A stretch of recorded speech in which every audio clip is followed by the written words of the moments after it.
나 이 작가 팬 될 것 같아 라고 딱 예감할 때, 오늘은 저에게 이런 순간을 선물했던 작가님 한 분을 소개하려고 합니다. 디에센셜 김현수 낱낱이 들여다볼게요.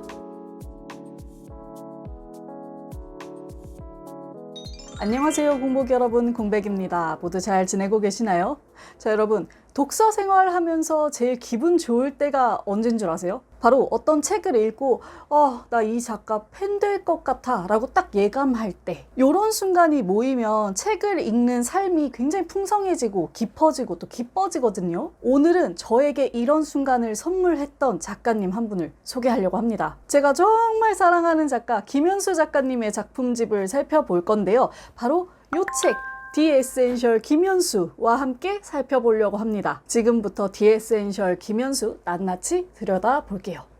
네, 디에센셜 시리즈는 이미 많은 분들이 알고 계시죠? 저도 이렇게 몇 권을 벌써 가지고 있는데요. 보시는 것처럼 모두 해외 작가들이에요. 그런데 이 디에센셜 시리즈가 국내 작가 버전으로도 2권이 나와 있거든요. 첫 번째 책이 이제 한강 작가님 책, 그리고 두 번째 책이 바로 이 디에센셜 김현수입니다. 저는 아무래도 장르와 관계없이 늘 한국 작가님들의 책을 선호하는 편이기 때문에 이 국내판 디에센셜의 존재가 좀 반가울 수밖에 없었죠. 그 중에서도 이 책의 주인공인 작가님, 김현수 작가님은 책을 좋아하는 분들이라면 누구나 그 이름을 알고 있을 정도로 유명한 작가님이죠. 또 많은 독자들과 작가분들이 최애 작가로 꼽고 있는 분이기도 하고요. 저도 김현수 작가님을 무척 좋아하는데 굉장히 유려하고 깊은 문장을 쓰시는 분이거든요. 그런데 문제는 뭐냐, 이 김현수 작가님이 굉장히 다작을 하시는 분이란 말이에요. 인터넷 서점에 당장 쳐봐도 소설이며 산문집이며 책이 너무 많아요. 그래서 김현수라는 사람의 작품이 궁금한데 하시는 분들도 좀 혼란스러워 하십니다. 도대체 뭐부터 읽어봐야 되나? 뭐가 제일 유명하지? 이런 게 좀 고민이 되거든요. 그리고 아마 그런 고민을 말끔히 해결해 줄 책이 바로 이 책, 디에센셜 김현수가 될 것 같아요. 책의 서문에 보면 이런 말이 쓰여져 있거든요. 여기 실린 4편의 중단편 소설은 지금까지 펴낸 6권의 소설집에 실린 작품들 중에서 내가 가장 좋아하는 것이다. 세상에 그 많은 작품들 중에 작가가 가장 좋아하는 소설을 4편 골라 실었다는 건 진짜 독자로서는 너무 눈이 뜨일 만큼 반가운 소식 아닌가요? 한 500페이지쯤 되는 요 묵직한 책 안에 방금 말씀드린 것처럼 작가가 선정한 중단편 소설 4편, 장편 소설 하나, 시 7편, 산문 7편, 이렇게 많은 작품이 실려 있습니다. 왜 그 홈쇼핑 보다 보면 이런 얘기 많이 하잖아요. 구성이 미쳤다. 이 책도 아주 구성이 미친 책이라고 볼 수 있겠죠. 이 김현수 작가님이 소설가로 활동을 하고 계시지만 시로 데뷔를 하셨고 산문도 진짜 기가 막히게 잘 쓰는 분이란 말이죠. 제가 저번 달에 김현수 작가님의 산문집을 베스트픽으로 꼽기도 했잖아요. 이런 것처럼 이 김현수라는 작가의 다채로운 면을 살필 수 있는 것이 디에센셜 김현수라는 거죠.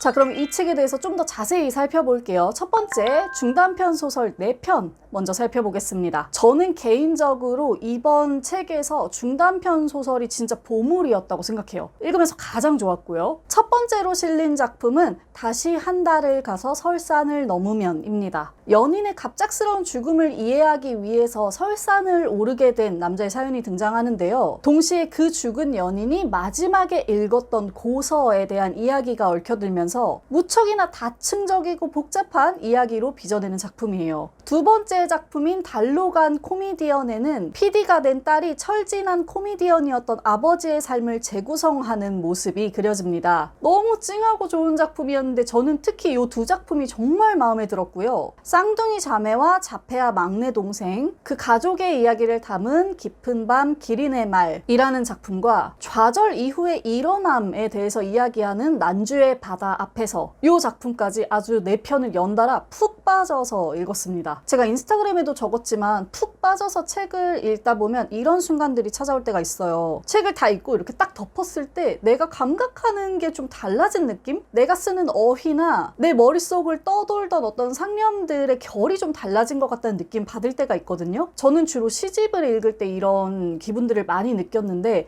김현수 작가님 작품 읽을 때마다 항상 이 기분을 느꼈어요. 이 작품 작품을 통해서 내가 어딘가에 건너갔다 온 느낌. 그것은 뭐 한 사람의 심연일 수도 있고 또 어떤 시절일 수도 있겠죠. 이번에 이 디에센셜 김현수에 실린 모든 중단편 소설들이 그런 감각을 아주 예리하게 자아내는 작품들이었던 것 같아요. 그래서 특히나 인상 깊었고 여러분들께 좀 권해드리고 싶었습니다. 자, 그 다음으로는 7회의 마지막이라는 장편 소설이 실려 있습니다. 이 소설은 시인 백석 기행의 삶을 다룬 소설이죠. 기행은 시대의 탄압 때문에 원하는 작품을 마음껏 쓸 수가 없었는데요. 시를 향한 이 꿈과 희망과 사랑이 번번이 좌절될 때, 부딪힐 때, 그럴 때 이 시인의 삶이 어디로 향해 가는가, 이런 과정을 아주 애틋한 마음으로 살펴볼 수 있는 작품이었습니다. 사실 저도 그렇고 많은 분들이 다 그러실 텐데 우리가 백석의 시를 교과서에서 제일 먼저, 제일 많이 접하잖아요. 시작이 그래서인지는 모르겠는데 저한테는 이 백석의 시가 굉장히 전형적으로 느껴졌거든요. 그런데 이 7회의 마지막을 읽으면서 백석의 인생과 그 시들을 조각조각 접하다 보니까 그간 제가 알던 느낌과는 완전히 다른 느낌으로 다가오는 경험을 좀 했어요. 특히 그 진짜 유명한 시 있죠, 여러분. 나와 나타샤와 흰 당나귀. 저는 진짜 그동안 그 시에 대해서 무심하다 싶을 정도로 아무런 감정이 없었거든요. 그런데 이번에 이 책을 통해서 그 작품 읽을 때는 뭐가 코끝이 좀 찡할 정도로 감동했어요. 이입도 너무 잘 됐고 너무 아름답게 느껴졌고 제가 갑자기 그런 다른 느낌을 받게 된 게 이 7회의 마지막이란 작품 덕분이 아니었나 하는 생각이 들었습니다. 독자로서 굉장히 반갑고 소중한 순간이었던 거죠. 자, 그 다음으로 가보면 시가 7편 실려 있습니다. 그 시 중에 한 편은 작가님의 데뷔작이고요. 나머지 6편은 무려 미발표작. 그간 아무 데서도 볼 수 없었고 요 디에센셜에서만 볼 수 있는 작품들이 실려 있고요. 그 다음으로는 산문 7편이 실려 있습니다. 요 7편의 산문들을 관통하고 있는 테마는 각 지역의 도서관들입니다. 요 도서관이라는 공간을 둘러싼 풍경으로부터 시작해서 깊은 내면의 이야기까지 뻗어가는 김현수식의 굉장히 우아한 산문을 마주칠 수 있는 기회였어요. 아까도 말씀드렸지만 이 디에센셜 같은 책의 존재는 독자의 입장에서 굉장히 선물 같고 좀 이벤트 같은 느낌이에요. 왜냐면 이렇게 작가가 선정한 소설이 실려있기도 하고 미발표작이 실려있기도 하고 다양한 장르의 작품을 접해볼 수도 있으니까요. 그러다 보니까 이제 자연스럽게 다음 디에센셜의 주인공이 누굴까 하는 거를 마음속으로 좀 점쳐보게 되는데 뭐 김영하 작가님, 양귀자, 배수아, 이승우, 은희경 이런 걸출한 작가님들의 이름이 떠오르거든요. 그런데 개인적으로는 제가 이승우 작가님의 디에센셜을 꼭 보고 싶다라는 생각이 듭니다. 여러분들도 마음속에 그런 작가분들이 하나씩 다 있죠? 뭐 누가 되었든 앞으로도 부지런히 빠르게 요 디에센셜 시리즈를 내주셨으면 좋겠다는 마음이 들어요.